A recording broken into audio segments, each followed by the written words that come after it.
Hey gang, Rob here. As you guys have know, it's a new season. So with the new season usually comes an update, and seems like they did a little bit of updating on certain minions and such. So let's go ahead and take a look at that right quick.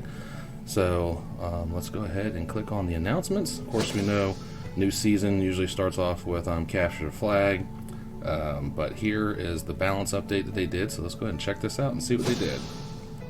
Okay. Let this thing load. Alrighty. So, what do they do? Well, this season, apparently, the rune cannon is going to be a boost for you. So, if you don't have a level 11 rune cannon, you're going to be able to take advantage of that. So, good for you. But the rune cannon is not a highly utilized minion, so I don't think you're going to get a lot of utilization out of him unless you're a newer player and you really don't have a good library of aggression cards and you want to focus solely on range. So that might be what you end up doing. So take advantage of it if you can. So Ascension Changes. So they went ahead and made an adjustment to Ascension Changes. So from now on, all Ascensions will increase their range of any range troops are going to have their range increased by 5 So if you have a range troop, it's going to have now a static +5 with its Ascensions. So I don't know if that's going to impact certain ones that I think we're getting to 10. I'm assuming now this is just going to be static 5, so they're just trying to lessen the blow, I think, for some of the ranged troops that were really just being overkill. Now the Shadowhunters, she also gets a buff, it looks like. So now her Ascension, instead of doing 5% of the max health, she's now going to be doing 10% of the max health. So that makes her more formidable. And again, if you guys watched my live stream the other day, I mentioned how sometimes these Ascensions seem to be beneficial to the bots. And I don't really see a lot of regular players, especially at my level, utilizing the Shadowhuntress. I mean, she's a good card, but she's just... her range is stinky, and she doesn't have a lot of health, so she is not really somebody to utilize as a game changer. She might increase in utilization now since she's on the Ascension. Well, she got an Ascension buff, so I don't know. But I will tell you this, that when you play Last Hero Standing, she's going to be a pain in your ass. Because if the tier for that period when you're doing the Ascension, the Last Hero Standing, and she's part of the Ascensions, they're going to take advantage of that, trust me. Another balance update. They went ahead and reduced the cooldown for the healing wave. Again, another bot utilized spell for the most part. You might start seeing this now in regular play, people utilizing this. So we'll see. I mean, a 5-second drop is pretty good, so it makes it a very quick spell. They went ahead and did some buffing of the Chilling Wind, so now the Chilling Wind's time is reduced from 40 to 35, which is good. So I like that spell personally myself when I use Noella. So I think that might be a beneficial buff. And for whatever reason or another, they nerfed the Divine Protection. So the damage prevention now goes from 80% to 70%. I don't get that. So, I mean, it's not really a highly utilized spell as it is. They really don't give an explanation of why they're doing that. So maybe I'm wrong in my inversion. Maybe it's the damage prevention is 80%. Of the attack now down to 70% of the attack. Maybe I'm wrong with that percentage, so if I am, please correct me in the comments, guys. I might be incorrect on that. Maybe I'm thinking that it's protecting you up to 80% of the damage given, not protecting you from 80% of the damage that's being applied. I don't know. Maybe I'm wrong with how I'm perceiving it, but the way it looks to me, it looks like a nerf. But we'll see. And then, of course, Mana Wraith, they're boosting him for one reason or another. I don't know. And they nerfed the Elena stuff. And the Mana Wraith was one of those ones that's utilized in the Elena strategy using the statue. So they nerfed the statue, but now they're boosting the thing that people use for the statue strategy. So they're making him stronger. Not by much. It's not a substantial strength increase. I mean, it did increase his health, but his base damage is now up by almost 200. So that's pretty great. Actually, it's over 200. So that's pretty aggressive. I mean, 240 damage increase is pretty substantial per hit, and he's on the Ascension Path this season. So the one thing they did do with him is they made his Ascension Path the top tier. So you have to really go all the way up that pagoda to get him. So that's an incentive for those people that like doing the Elena strategy. But it's also a little bit of a benefit for those that don't like that strategy, that they have to really work to get it and have to sacrifice the other paths in order to get to that one. And then, of course, they love their vendor, so they went ahead and increased his base health up.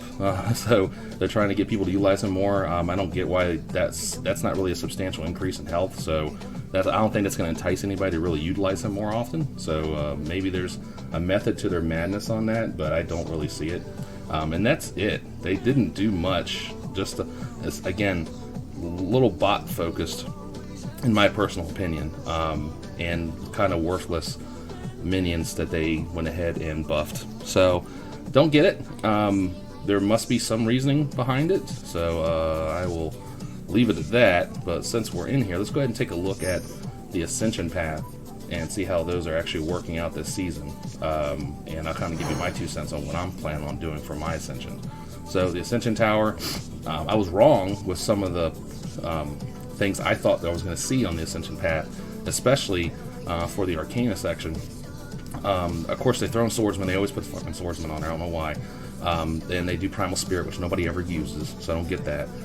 You have Charger. They always seem to throw Charger in there because he's good for the capture of flags and such. So, but after this week, that's a waste of Ascension points. Then they do the Commander, which the Commander's good for raids and such because you can throw her, and she increases the speed of everybody, which is good. But she's really not anything beyond that. And then, of course, Blade Dancer is always good with the extra hit. So once you get past week 2, I think is when you start really getting some good Ascensions. Again, here's Shadowhunters, so they're going to increase that percentage up to 10. They didn't correct the language on here, it looks like. So they're going to have to fix that because they didn't fix the language on here with that Ascension. And then, of course, here's the boosted guy, and then there's the Man Rave. So very arcane-focused adjustments this year, or this season. So then let's take a look at the Realm. Of course, you got the Rolling Rocks. You got the Alchemist. Those are always staples. I do like the fact that the Frost Imp is so soon. I do like the Frost Imp's Ascension with this freeze. It is 3 seconds is substantial when it comes down to freezing things and stopping everybody in their tracks. So that's a game changer in some events, depending on the kind of deckage you have built up. And then, of course, the Amazon having increased range, and now we know it's only going to be 5. Of course, the Guardian, Ancient Guardian, is going to have now 5. The Mountain Giant is a good one to get. I mean, he's a higher cost card, but having the additional Rolling Rock out there is good. The Crow, don't even want to talk about Crow. Now, when it talks about range, I'm thinking they're only talking about ones that had a stated increase for the Ascension. Now, Queen Oba is a ranged troop. She has the power halfway charged initially when she's posted, which is great. However, I don't know if she's also going to be getting if she's going to receive the range buff. That's a question to watch and see if the programmers were smart enough to not just do a blanket statement across and apply the logic to anybody who's ranged, instead of only to where their Ascension was impacted by that range increase, if that makes sense to you guys. So we'll see. We'll see how good the programmers think. And then, of course, the Immortal Knight. That's not a bad one. I don't see why he's all the way at the top for that buff for the Ascension. But I mean, he is up there. I would think Oba would probably be the top one, not the Immortal Knight. And then Void, the standard stuff. You got the Undead Horde. You got the Reaper. You got the Executioner. Great for the capture the flag stuff. And then they always have Valkyrie. I said that the other day. They're always going to have Valkyrie on there. Then you have Hellfiend, which is not a bad one. So if you can combine the Hellfiend one with the Viper one, that's an issue in itself, because now you can place these guys anywhere. Now you will say, hey, what about the Swordsman though? You can do the same thing with him. Well, he sucks because he's not very strong. So he's good from a low cost perspective to kind of get moved up the field. But if you're going to go for anybody who's going to be able to be placed anywhere in the field, I would go with Hellfiend, and I would go with the Viper. Scourge is good for raids. Also, if you're going to be using the commander thing, not a bad one to kind of throw around. So I would definitely consider that if you had to.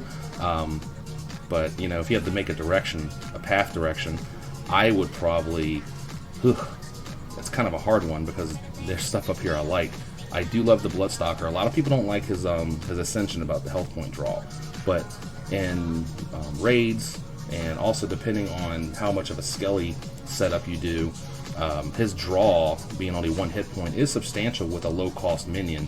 That 1 hit point could be the difference between him dying with an alchemist hit or with a fire imp blast or not, depending on your level. So there's perks to that 1 hit point draw, so just keep that in mind.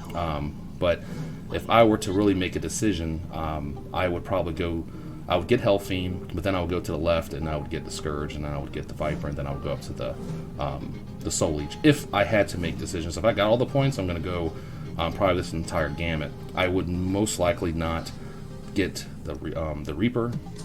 His reduction in cost is good for special events, but not for regular play. The Executioner can sometimes be good for regular play depending on your level. So if I had to choose between 1 or 1, I would go 1 this way, not 1 that way, or both. I wouldn't do both. Of course, especially when you now got to drop 2 for Valkyrie. So again, there's a little bit of a chess match play thing here. You got to make some decisions here on how you're going to set up your deck. I personally am most likely going to do Void and Realm. I am not going to probably touch the Arcane category this year or this season. It just doesn't make sense. There's nothing there that's beneficial enough for me. The only one I would really want would probably be the Commander for events, and then past the Commander probably the Blade Dancer. But that's not enough to me to sacrifice the number of Ascension points to get to those 2. So I would do the others. I would do the left and the middle. So that's just me personally. But I'd love to hear y'all strategy, what you guys are considering this season. So please leave that in the comments. But other than that, that's your news flash for the day relative to some balancing updates they did, and also the Ascension Tower for this season. Hope you enjoyed the video, guys. Don't forget to like and subscribe. And as always, stay safe, stay sharp. Until next time, talk to you then.